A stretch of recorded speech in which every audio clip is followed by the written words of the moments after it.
Bonsoir à toutes et à tous, il est 22 heures. Voici les titres de cette édition.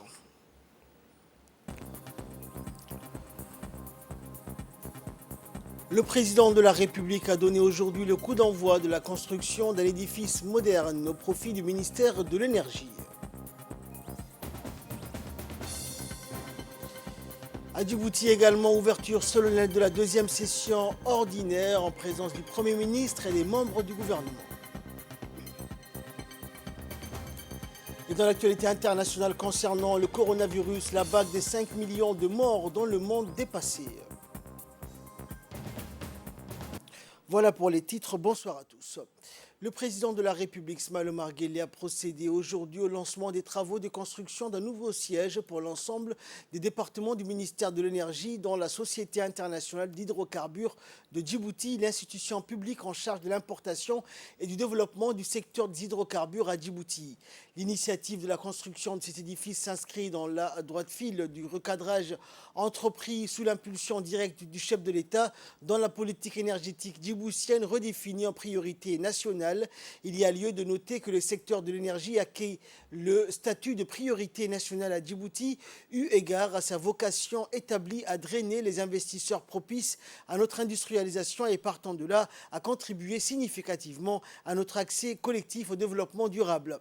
Édifice moderne intégrant l'ensemble des dispositions, notamment techniques, bureautiques et matérielles utiles à la réalisation de prestations optimales de travail et de résultats, le futur siège de l'ensemble des départements du ministère de l'Énergie, dont la SIHD, sera intégralement mis sur pied sur un laps de 20 mois. Il sera à terme constitué d'un immeuble de 7 étages, dont un rez-de-chaussée et un parking souterrain. La nature spacieuse consentie au ministère de l'Énergie est à la mesure du rôle d'épicentre, de centre névralgique qu'il est appelé à jouer dans le processus crucial d'identification, de planification, de mise en œuvre des projets de développement énergétique pour notre pays. Complexe polyvalent, il sera doté de locaux administratifs, de laboratoires pour les travaux dirigés, des techniciens et ingénieurs, des salles de réunion et de conférences. Le tout sera informatisé et connecté au niveau le plus élevé de débit Internet, d'où son profit à cadrer avec les vertus de l'infrastructure de référence susceptible d'abriter les séminaires régionaux, continentaux et internationaux ayant trait à la question énergétique.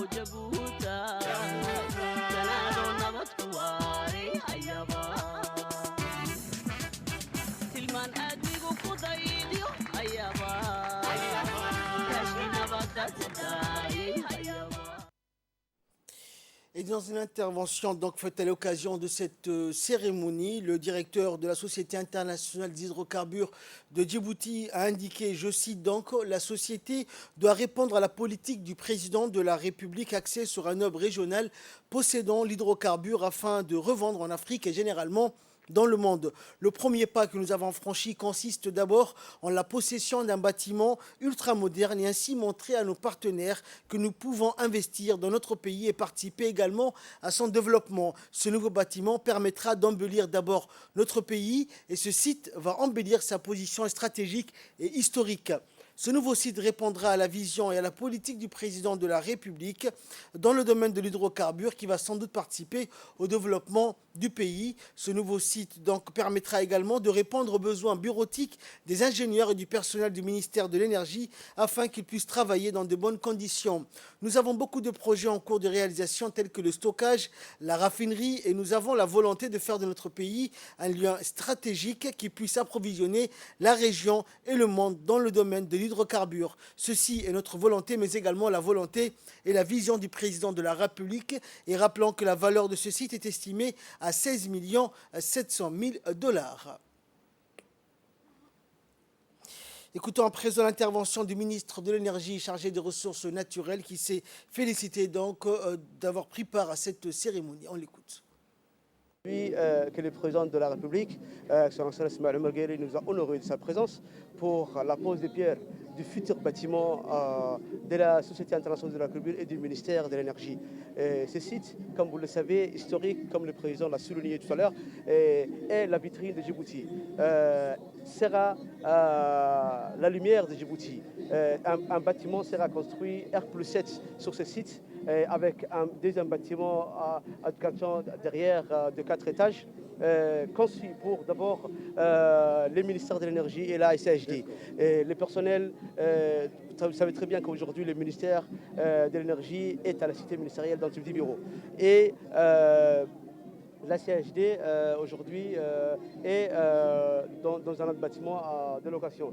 Donc nous avons voulu, avec l'assistance et l'aide du président de la République, de donner à la CHD et au ministère de l'Énergie un site ainsi dédié au ministère de l'Énergie pour que nous avons une qualité de travail digne de la fonction d'abord du secteur de l'énergie et des hydrocarbures à Djibouti. Une vitrine qui sera dédiée, Inch'Allah, à la CHD qui est la société phare de Djibouti, la société importatrice de tous les hydrocarbures, de produits hydrocarbures de Djibouti aussi. Donc aujourd'hui nous sommes, je dirais, fiers d'être là.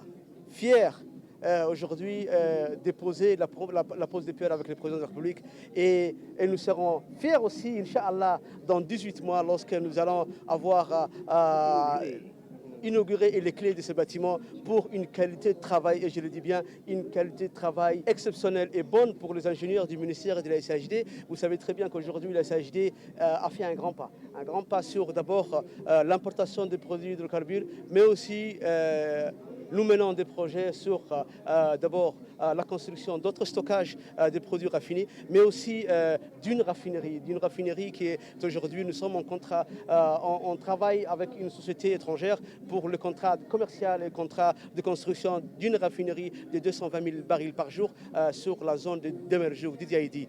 Donc vous savez très bien que nous voulons précéder le développement de Djibouti et avoir un pied sur d'abord ces sites, construire les locaux, mais aussi l'espace de travail adéquat pour les futurs ingénieurs et les ingénieurs au présent aujourd'hui à la SHD, mais aussi au ministère de l'Énergie. Puis nous sommes fiers de poser la première pierre pour construire un nouveau site pour le ministère de l'Énergie et la SHD, Inch'Allah.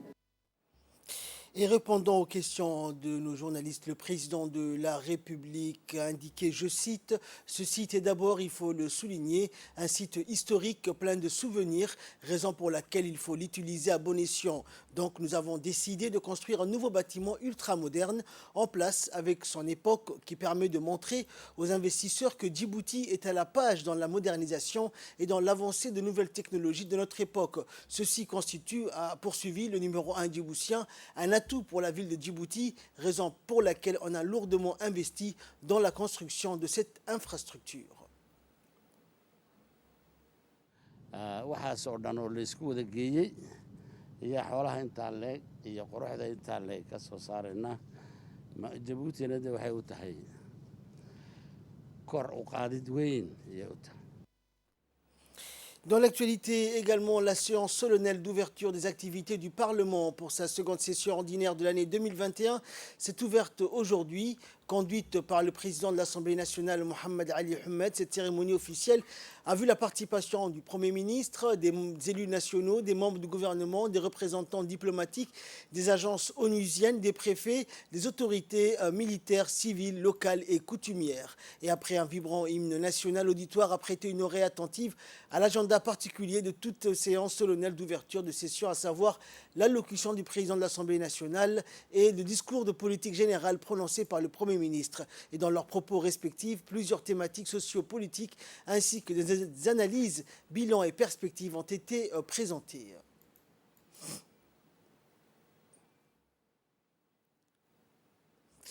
Et prenons la parole lors de la séance solennelle de ce matin. Le président de l'Assemblée nationale a souligné que cette session intervient au lendemain de la trêve parlementaire et après les Djiboutiens ont plébiscité le président de la République en avril dernier pour mener à bien les projets qu'il a dessinés pour sa nation. Le président Ahmed a rendu hommage également au peuple djiboutien qui a tiré le meilleur parti de la croissance et qui a su faire face à toutes les épreuves. Prise solennelle du travail législatif, je vous souhaite, au nom de mes collègues députés et à mon nom personnel, une chaleureuse bienvenue dans l'hémicycle national pour le lancement de la deuxième session ordinaire de l'année.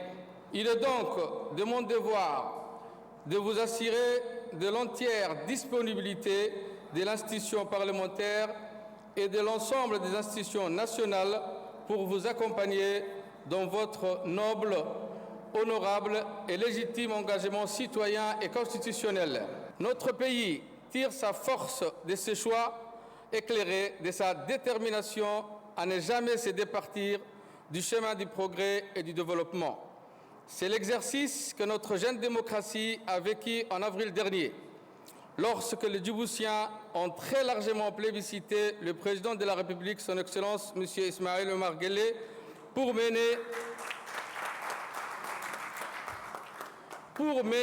à bien le projet ô combien noble et supérieur qu'il a dessiné pour sa nation depuis son premier mandat. Que de chemins parcourus depuis lors. Le bilan du chef de l'État sur ces 20 dernières années est suffisamment édifiant pour convaincre les Djiboutiens de poursuivre avec son leader éclairé vers des horizons lumineux. Un homme providentiel qui a su faire surmonter tous les vents et marées qui se sont dressés devant la brillante destinée de notre grande et belle nation. Comme toujours, la représentation nationale ne ménagera aucun effort pour assister le président de la République, son Excellence M. Ismaël Omar Guelleh, et son gouvernement à traduire dans les actes des objectifs ambitieux qu'ils se sont fixés pour notre cher pays. À l'image de notre peuple, l'Assemblée nationale a fait le bon choix à l'ère de l'hyperconnectivité de notre village planétaire, de plus en plus interconnecté, d'autant en ce jour de la Covid-19.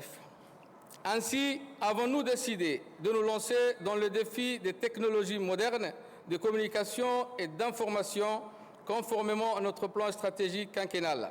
Je conclurai en rappelant que sur les 4 mois que durera la session budgétaire, l'Assemblée nationale aura à poursuivre son rôle de gardien et de sentinelle de l'action gouvernementale. Nous exigerons une culture de reddition des comptes et les audits réglementaires des acteurs et des partenaires sociaux qui interviennent dans la gestion de la vie publique, conformément à la règle d'or inscrite dans nos grands livres. Les membres du gouvernement auront l'opportunité d'être audités et d'expliquer durant cette session parlementaire de manière détaillée leurs actions sectorielles et la gestion des deniers publics. Ensemble, je reste persuadé que nous serons à la hauteur de tous les défis. Je vous remercie et je déclare ouverte la session ordinaire d'octobre 2021 de l'Assemblée nationale. Et le Premier ministre est longuement intervenu à la tribune pour évoquer tous les aspects de la politique économique et sociale de notre pays. Dans la première partie de son intervention, le Premier ministre est revenu sur l'élection du président de la République, un acte majeur de la politique nationale qui a été l'expression de la volonté de la jeunesse djiboutienne. Réunis pour la première fois après l'élection du président de la République. Cet acte majeur de la politique nationale s'est déroulé dans le calme.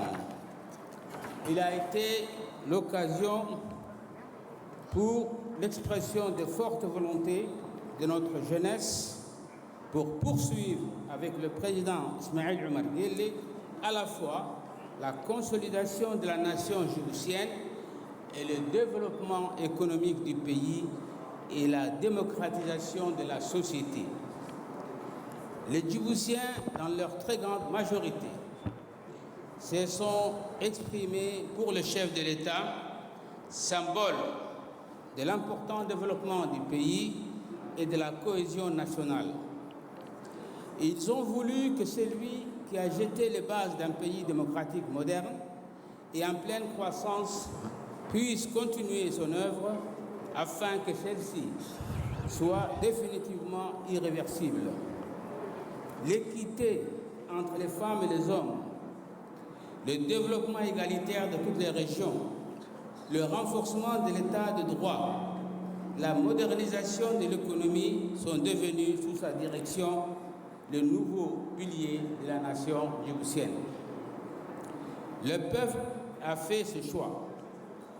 Le président de la République a demandé au gouvernement de respecter cette volonté populaire en affectant à chaque ministre de nouvelles lettres de mission tenant compte encore plus de tous les engagements qu'il a pris.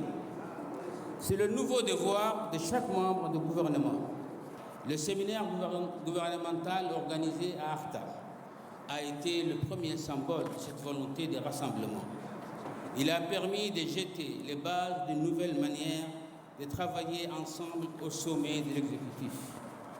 La cohésion nationale doit devenir le premier objectif principal. La transparence et la collaboration interministérielle seront accentuées en améliorant l'action gouvernementale. L'implication de tous les départements ministériels dans la mise en œuvre de la politique gouvernementale sera garantie d'une union et de réussite. Toute ambition personnelle se heurtera toujours à l'intérêt de la nation. Poursuivant son intervention, le Premier ministre est revenu sur la pandémie de la Covid-19 qui reste toujours une menace avec de nouvelles variantes. Il a même conseillé à tout le monde dans l'hémicycle de se faire vacciner le plus tôt possible. Le Premier ministre est revenu aussi sur la préparation du budget 2022 avec une forte volonté de réduire les dépenses de l'État qui ne sont pas indispensables. On l'écoute. Cette année encore, la préparation du budget se fera dans un contexte sanitaire menaçant. La Covid-19 a développé de nouveaux variants. Le gouvernement maintiendra toutes les mesures qui ont permis de réduire la propagation du virus.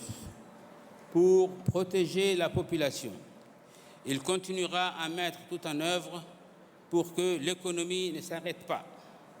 La vaccination est renforcée. Les tests sont poursuivis massivement et les gestes barrières restent maintenus. En 2022, il est prévu de maîtriser la propagation de cette maladie grâce à la disponibilité de vaccins, l'amélioration des thérapies de soins et les campagnes de dépistage. Je demande d'ailleurs aux parlementaires présents qu'un bus, un vaccinobus est à l'extérieur. Pour les députés qui n'ont pas été vaccinés, ils peuvent être vaccinés tout de suite. Si le gouvernement a pu lutter efficacement contre les effets à Djibouti de ce virus, cette pandémie mondiale a cependant eu quelques effets négatifs sur notre économie en 2020. Le ralentissement de l'économie dans le monde a bien évidemment eu un impact sur notre pays, notamment au niveau des réexportations du port de Doralé, encore le principal moteur de croissance du pays, mais la reprise est là. Les investissements ont ralenti en 2020 et représentent 16,4% du PIB. Par contre, une relance des investissements aura lieu sur la période 2021-2025 et ceux-ci s'établiront en moyenne à 23,5% du PIB. L'inflation, quant à elle, continuera à être maîtrisée pendant cette période aux environs de 2,3%. La confection du budget 2022, dans le contexte international que nous connaissons, aussi bien sur le plan régional et international que sanitaire, et suivant le modèle économique de Djibouti, peut se résumer ainsi au niveau des recettes et des dépenses. Les recettes fiscales sont établies à près de 81 milliards de francs Djibouti, soit une hausse de 10% sur la loi des finances initiale 2021. Cette hausse qui toucherait aussi bien les impôts directs, indirects et également les autres taxes et les résultats des efforts de l'administration pour l'amélioration de leur recouvrement. Les recettes Les recettes non fiscales intérieures seront aussi en hausse d'environ 2,5 milliards de francs Djibouti, en provenance des recettes domaniales et des dividendes et des recettes des autres services. J'insiste à nouveau pour vous confirmer que la politique du gouvernement accorde une priorité en matière budgétaire à la mobilisation des recettes publiques. Le processus des réformes fiscales engagées depuis plusieurs années sera maintenu et renforcé. Pour cela, 2 grands axes prioritaires sont retenus pour accroître les recettes. L'amélioration de la gestion de la dette, dont je vous ai déjà parlé, et dont le but est de bénéficier de meilleures conditions d'emprunt, de la modernisation de la fiscalité avec ses 3 corollaires, sa simplification, l'élargissement de l'assiette fiscale et le renforcement du recouvrement. Les recettes du budget prévisionnel de 2022 s'établissent ainsi à plus de 153 milliards de francs Djibouti, dont un peu plus de 30 milliards de recettes extérieures. Nous souhaitons réduire un peu plus les dépenses en commençant par celles qui concernent le train de vie de l'État. Vous aurez bien évidemment l'occasion de connaître dans les moindres détails l'intégralité du budget 2022. Tous les membres du gouvernement, comme à l'habitude, seront toujours présents pour répondre à vos questions. Le renforcement des échanges entre le pouvoir exécutif et le pouvoir législatif sera accentué. Le budget 2022 est conçu maintenant dans un cadrage quinquennal pour permettre une meilleure visibilité de l'évolution budgétaire et une gouvernance plus transparente. Mesdames et messieurs, le développement va subir un autre coup d'accélérateur. Le secteur du transport, principal moteur actuel de l'économie, va être boosté avec la construction du port de Damerjog et des infrastructures annexes. Ces dernières permettront en outre d'engager dans le PIB la part des produits industriels et manufacturiers. Plus novateur encore, un deuxième secteur deviendra un autre moteur de l'économie, c'est celui des télécommunications. La privatisation de GIP Telecom sera le catalyseur de la forte croissance attendue dans cette activité. Notre système bancaire et le fonds souverain dans cette architecture de développement, 2 pièces maîtresses qui permettront d'accompagner ce fort développement régional de Djibouti. Le développement du secteur énergétique s'intègre lui aussi à cette croissance économique. Il sera fondé principalement sur les ressources nationales vertes, énergie géothermique et hydrolienne en cours d'étude, énergie solaire et éolienne en cours de construction. Les éoliennes de la région du lac Assal produiront de l'électricité très prochainement. Dans l'attente de l'utilisation des ressources énergétiques vertes nationales, une deuxième ligne de connexion avec l'Éthiopie sera construite ainsi qu'une nouvelle centrale thermique. Ceci permettra de répondre à court terme à la demande. Et enfin, dans la dernière partie de son intervention, le Premier ministre est revenu sur les atouts du développement et les défis à relever dans la capitale en termes de logement ainsi que des problèmes urbains. On l'écoute. Ne se concentre pas uniquement dans la ville de Djibouti. Évidemment et incontestablement, c'est le développement de ce grand pôle régional qui permet de dégager toutes les richesses nationales qui résultent de la très forte croissance du pays. Vous le savez, depuis plusieurs années, les performances de Djibouti en termes de croissance sont bonnes. Il se situe au premier rang africain. Or, la volonté du gouvernement est d'orienter ce surcroît des richesses dans 2 directions et en même temps. Celle de permettre progressivement le fort développement de chaque région et celle de soutenir de façon permanente et plus marquée les populations encore en marge de la croissance. Le but est d'associer toutes les populations de l'intérieur ainsi que les plus démunis de tous les pays à la croissance nationale.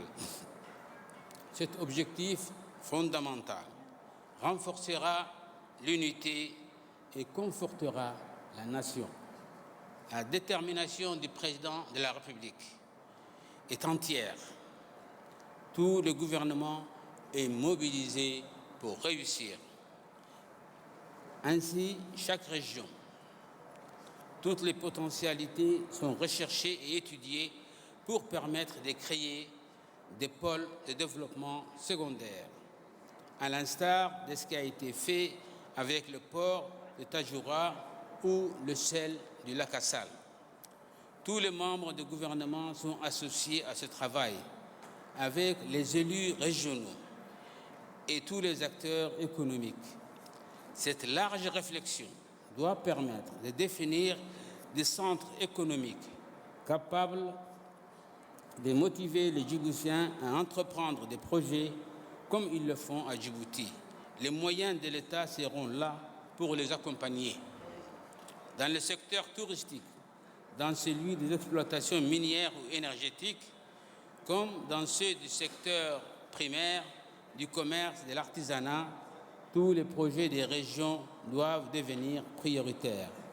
Ceci sera accompagné du renforcement des services administratifs locaux par la déconcentration des administrations centrales. Le département ministériel de la décentralisation coordonne activement cette action avec tous les autres ministères concernés et les collectivités. Les plans de développement régionaux rassembleront les projets qui constituent l'ossature de développement des régions. Mais, et encore plus qu'aujourd'hui, ne seront pas oubliés également tous ceux qui sont trop éloignés des centres économiques principaux ou secondaires, qui n'ont pas eu la possibilité, comme leurs enfants, de recevoir une formation, ou encore les personnes handicapées, ou plus généralement toutes celles qui restent en dehors du développement. Le ministère de la Solidarité, de la Femme, de l'Agriculture, de la Santé, de l'Éducation nationale contribue au premier rang avec le département financier à apporter non seulement des soutiens matériels immédiats, mais aussi des moyens de s'intégrer dans l'économie. Bien évidemment, parallèlement à ces actions ciblées auprès des plus démunis, les départements ministériels de la Santé, de l'Éducation nationale et de la formation professionnelle agissent auprès de tous et restent de ce fait les piliers de l'unité nationale et de l'égalité. La santé pour tous et l'école pour tous en sont les bases. La rentrée scolaire qui vient d'avoir lieu en est un témoignage. Les campagnes de vaccination dans tous les pays avec la continuité de la couverture sanitaire en outre. Mesdames et messieurs, nous savons que l'amélioration du niveau de vie de toute la population contribue de façon importante à notre unité nationale. Aussi, l'augmentation de la qualité des logements ne se limite pas à Djibouti. L'intérieur du pays est également concerné. La Fondation IOG est aussi un incitateur important dans ce domaine à l'intérieur du pays. Notre objectif commun est le développement par tous et pour tous. C'est le socle de la paix intérieure. Paix dont nous apprécions l'avantage en raison des conflits et de leurs conséquences désastreuses qui existent un peu partout, et notamment chez nos voisins. Dans le reste de l'actualité, dans la continuité de l'inspection générale du chef d'état-major général des armées qui fait suite à la prise de commandement de nouveaux chefs de corps des régiments de région de l'intérieur, la région d'Arta où est implantée l'AMIA, l'Académie militaire interarmée d'Arta, constitue l'avant-dernière étape. L'honneur est revenu au colonel Mohamed Moumin Abdi, nouveau directeur de cette académie, d'accueillir aujourd'hui le général de corps d'armée Zakaria Cheikh Ibrahim. Cette inspection générale qui a pour objectif de faire un point de situation de l'ensemble du personnel matériel et équipement en dotation à l'Académie. Aussi, cette inspection permet d'avoir un aperçu des différentes installations du corps. Rappelons que l'AMIA est un projet national ambitieux, né de la volonté politique du président de la République, Ismaël Omar Guelleh. Créé par décret présidentiel le 5 décembre 2007, l'AMIA a été inaugurée officiellement le 28 janvier 2010 par le président de la République. Une académie qui est une institution militaire qui a pour vocation de former les officiers d'active des forces armées djiboutiennes, de la garde républicaine, de la gendarmerie nationale et de la garde-côte.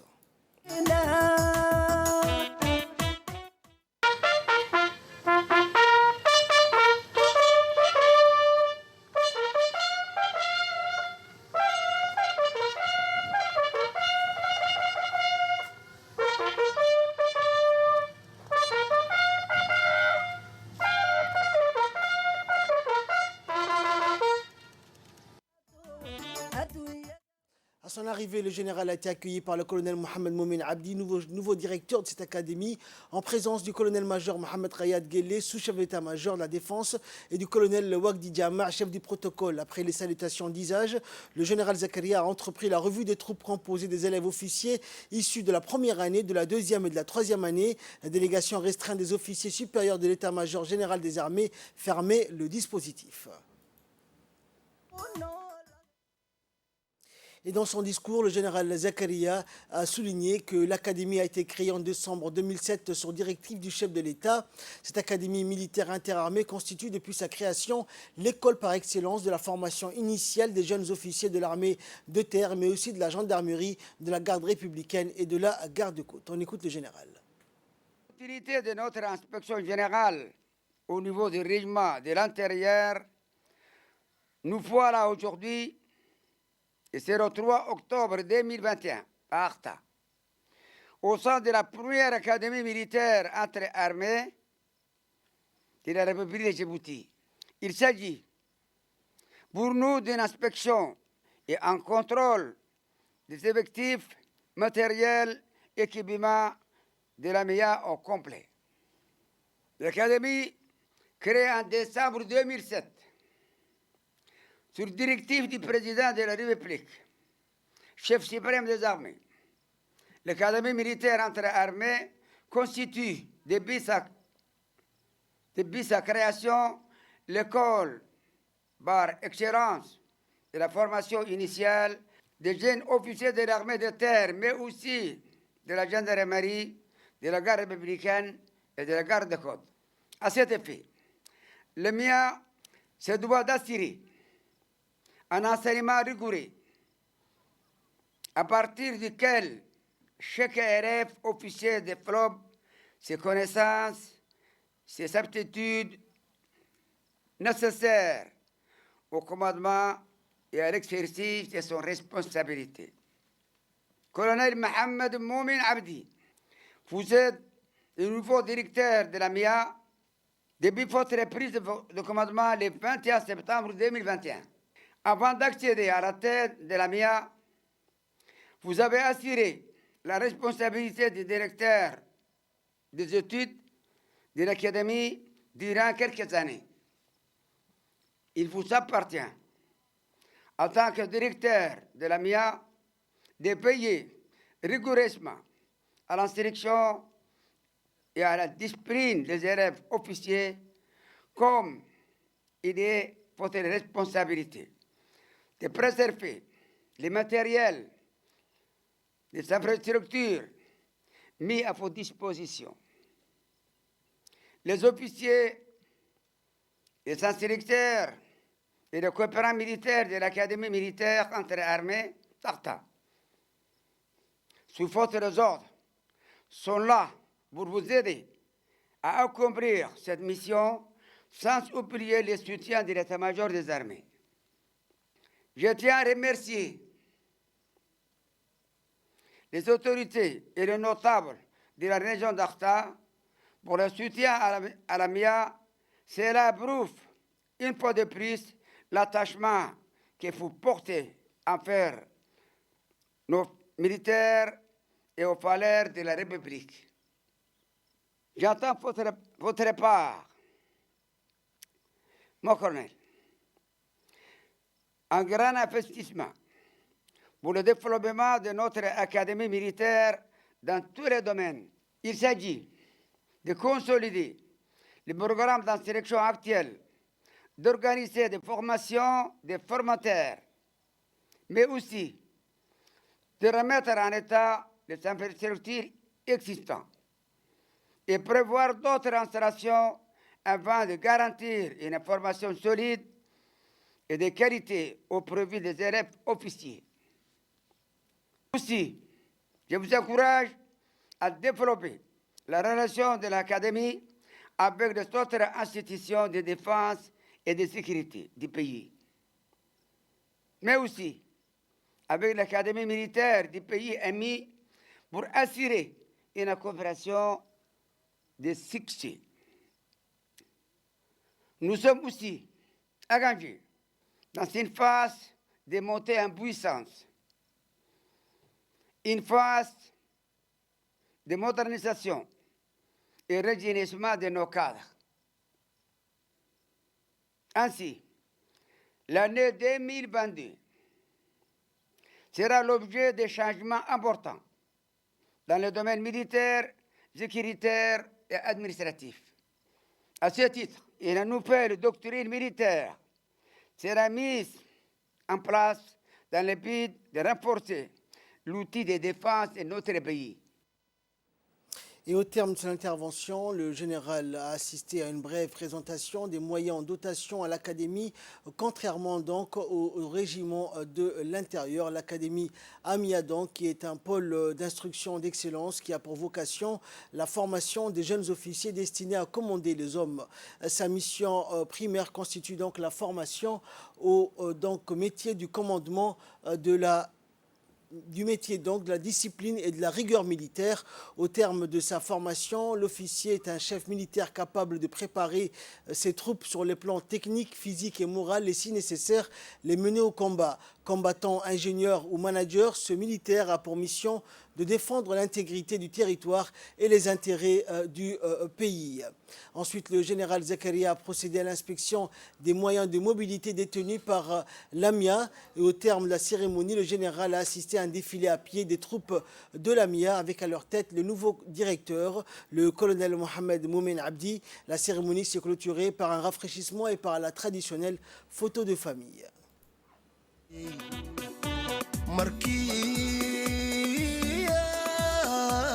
askari gala arligaynu leenahay eba ugu dhaartoon ogada xilsaaraye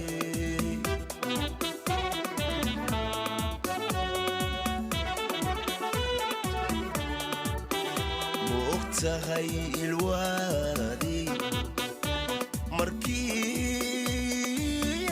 markiyan askari gala arligaynu leenahay eba ugu dhaartoon ogada xisaaraye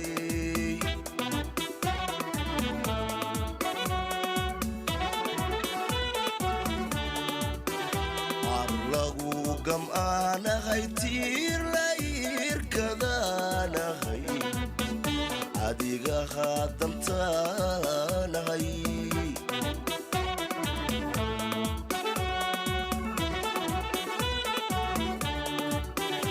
arlagu gam'aanahay tiirlayrkadaanahay adiga hadantaanahay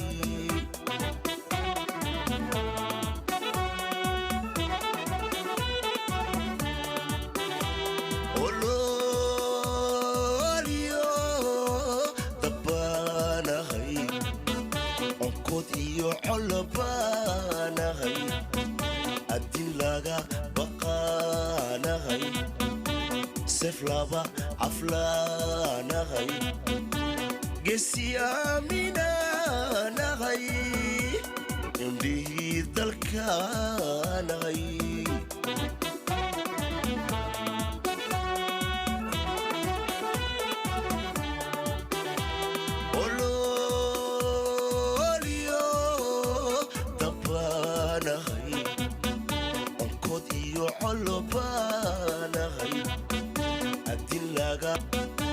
seflaba aflaanahay gesi aaminaanahay indhihii dalkaanahay. Dans l'actualité nationale, toujours, le président de l'autorité des ports et des zones franches de Djibouti, Aboubakar Omar Hadi, a reçu hier le directeur Afrique et Océan Indien au ministère des Affaires étrangères français, M. Christophe Bigot, accompagné de l'ambassadeur de France à Djibouti, Arnaud Guillois. Plusieurs sujets d'intérêt mutuel étaient au menu des discussions dans le projet du nouveau aéroport Al-Hajj Hassan Gouled Abtidon de Djibouti.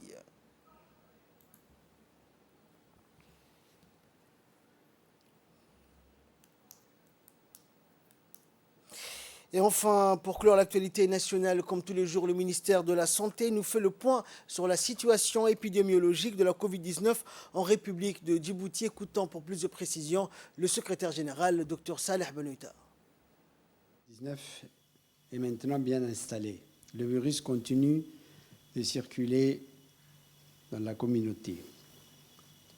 En dépit des efforts du ministère de la Santé pour augmenter la couverture vaccinale, le nombre total de personnes vaccinées reste encore trop bas.